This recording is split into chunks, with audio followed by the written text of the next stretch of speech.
नमस्कार दोस्तों, quick book ज्ञान पर आपका स्वागत है। सोचिए, सुबह उठते ही आपका फोन बजता है। ऑफिस की 3 ईमेल्स, 2 मीटिंग रिमाइंडर और एक फैमिली व्हाट्सएप ग्रुप में 57 अनरेड मैसेजेस। आप सोचते हो, कहां से शुरू करूं? और जब दिन खत्म होता है तो पता चलता है कुछ भी खास नहीं किया। अब सवाल यह है, क्या वाकई हम इतने बिजी हैं या हमारी प्रायोरिटीज ही गड़बड़ है? बस यही से शुरू होती है गैरी केलर की किताब द वन थिंग की असली कहानी। ये कहानी है रोहित की, एक एम्बिशियस लड़का जो हर जगह सक्सेस चाहता था पर कहीं नहीं पहुंच पा रहा था। दिन के अंत में जब वो थककर बिस्तर पर गिरता तो मन में एक ही सवाल होता, इतना कुछ किया फिर भी ऐसा क्यों लग रहा है कि कुछ भी नहीं किया? अध्याय 1, सिर्फ एक चीज चुनो जो सबसे ज्यादा असर करे। एक शांत सुबह थी। रोहित अपने कमरे में बैठा हुआ था। सामने टेबल पर चाय का प्याला रखा था और हाथ में एक किताब, द वन थिंग। उसने किताब का पहला पन्ना खोला और वहां लिखा था, वो एक चीज क्या है जिसे अगर मैं कर लूं तो बाकी सब कुछ या तो आसान हो जाएगा या फिर जरूरी ही नहीं रहेगा। ये एक सवाल था, लेकिन रोहित के लिए जैसे किसी ने आईना दिखा दिया हो। उसने अपनी जिंदगी के हर कोने में झांका। ऑफिस का काम, जिम की मेंबरशिप, यूट्यूब की नई स्क्रिप्ट, ब्लॉग का आइडिया और घर के काम। हर जगह अधूरापन, हर मोर्चे पर बेचैनी। तभी उसे एहसास हुआ, वो हर चीज करने की कोशिश कर रहा है पर कुछ भी पूरी तरह से नहीं कर पा रहा। और यहीं से उसकी सोच बदलने लगी। उसने खुद से सवाल किया, अगर मैं सिर्फ एक चीज पर ध्यान दूं तो क्या मेरी बाकी जिंदगी आसान हो सकती है? उसने सोचा, शुरुआत खुद से करनी होगी। सबसे पहले अपनी सेहत से। अब रोहित ने एक छोटा सा फैसला लिया, रोज सुबह सिर्फ 30 मिनट की वॉक। बस यही एक बदलाव। पहले हफ्ते में ही उसकी नींद बेहतर हुई। दूसरे हफ्ते में उसका ध्यान काम पर केंद्रित होने लगा। तीसरे हफ्ते तक उसका मूड और मनोबल दोनों बदलने लगे। उसे समझ आ गया कि छोटी शुरुआत कैसे बड़ी लहर पैदा कर सकती है। जैसे डोमिनोज की एक लाइन, एक छोटा सा टुकड़ा गिरता है और पूरी कतार अपने आप गिरती जाती है। वैसे ही जिंदगी में भी जब हम एक सही चीज चुनते हैं और पूरी ताकत से उस पर काम करते हैं तो बाकी कई समस्याएं खुद ब खुद हल होने लगती है। अब रोहित ने एक नई आदत बना ली थी। रोज सुबह उठकर खुद से एक सवाल पूछता था, आज मेरी एक सबसे जरूरी चीज क्या है? और फिर उसी पर फोकस करता। धीरे धीरे उसके काम में प्रगति दिखने लगी। उसके रिश्ते बेहतर होने लगे और जिंदगी पहले से ज्यादा संतुलित लगने लगी। और यही था पहला पाठ। हर दिन एक चीज चुनो जो सबसे ज्यादा असर डाले, क्योंकि जब आप उस एक चीज पर ध्यान लगाते हो तो सफलता खुद आपके दरवाजे तक चलकर आती है। अध्याय 2, इच्छा शक्ति सीमित होती है, सिस्टम मजबूत बनाओ। अब जब रोहित ने अपनी पहली एक चीज को समझ लिया, वो आगे बढ़ा, लेकिन एक नई चुनौती उसका इंतजार कर रही थी। सुबह 30 मिनट की वॉक तो अब आदत बन गई थी, पर जैसे ही दिन चढ़ता उसका फोकस बिखरने लगता था। कभी बॉस की मेल, कभी फोन की घंटी, कभी इंस्टाग्राम की रील्स, तो कभी यूट्यूब का एक और नया वीडियो। रोहित सोचता था, मैं तो सुबह बड़ा मोटिवेटेड था, फिर ये ध्यान क्यों भटक गया? और फिर किताब के अगले अध्याय में उसे मिला जवाब, इच्छा शक्ति सीमित होती है। गैरी केलर कहते हैं, इच्छा शक्ति कोई अनलिमिटेड बैटरी नहीं होती। ये सुबह के समय सबसे तेज होती है, पर जैसे जैसे दिन गुजरता है ये कमजोर होती जाती है। यानी अगर आपको कोई बड़ा या जरूरी काम करना है तो उसे सुबह सबसे पहले करना होगा।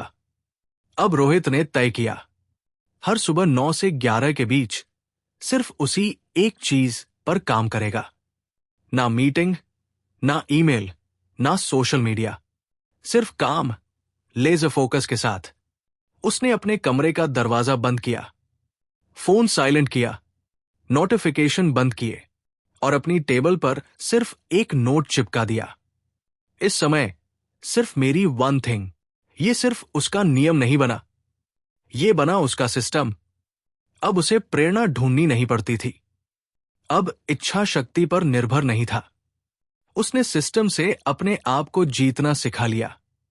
हर दिन वो 2 घंटे का डीप वर्क करता था, बिना किसी डिस्ट्रैक्शन के, और उन 2 घंटों में उसका आउटपुट वैसा होता था जैसे पहले पूरे दिन में भी नहीं होता था।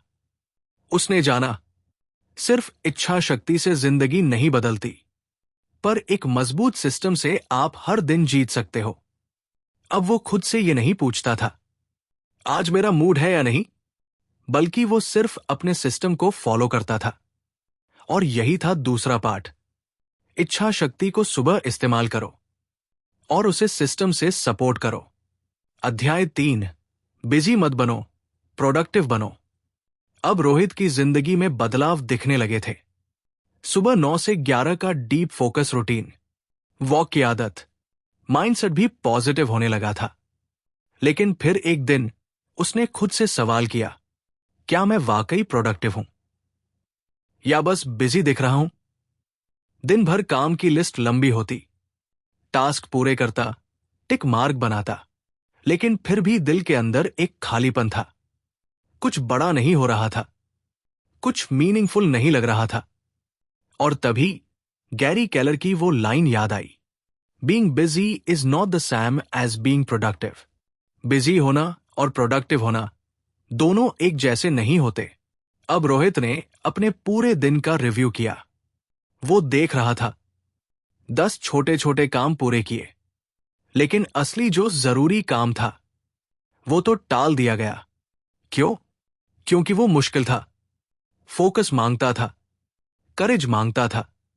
गैरी केलर कहते हैं, सफलता 10 कामों से नहीं, एक जरूरी काम को सही ढंग से करने से मिलती है। अब रोहित ने एक नया नियम बनाया, हर दिन बस एक सवाल पूछना, आज मेरी सबसे जरूरी वन थिंग क्या है, और फिर बाकी सब टाल देना। वो छोटे कामों से डिस्ट्रैक्ट नहीं होता, बल्कि उसे एक काम पर पूरा ध्यान देता जो उसे उसके गोल के करीब लाता।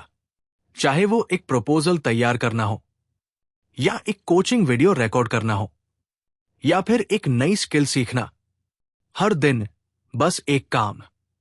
कभी कभी उस एक काम में ही 4 घंटे लग जाते थे, लेकिन दिन के अंत में वो महसूस करता था, आज कुछ बड़ा किया।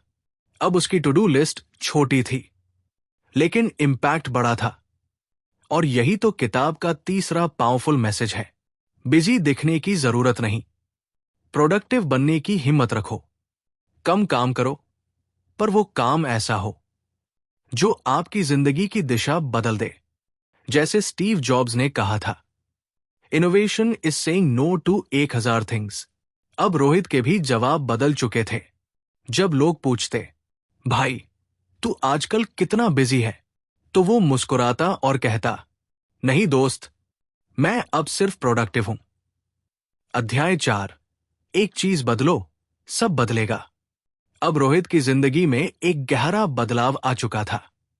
वो वही लड़का था जो पहले मल्टीटास्किंग करता था, हर चीज अधूरी छोड़ता था और दिन के अंत में गिल्ट महसूस करता था। लेकिन अब हर सुबह वो उठता, एक डायरी खोलता और खुद से सिर्फ एक सवाल पूछता, आज मेरी वन थिंग क्या है?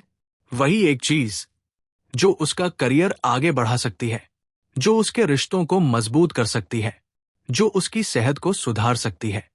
और हर दिन वो सिर्फ उसी पर काम करता। धीरे धीरे उसकी प्रोडक्टिविटी बढ़ी, मेंटल क्लैरिटी आई और एक कॉन्फिडेंस जगा कि जिंदगी को कंट्रोल किया जा सकता है। गैरी केलर कहते हैं, extraordinary success is sequential, not simultaneous. मतलब हर दिन का एक सही स्टेप आपको एक बड़ी सफलता की ओर ले जाता है। रोहित ने अब अपने चारों तरफ भी ये बदलाव फैलाना शुरू किया। अपने दोस्तों से पूछा, तुम्हारी वन थिंग क्या है?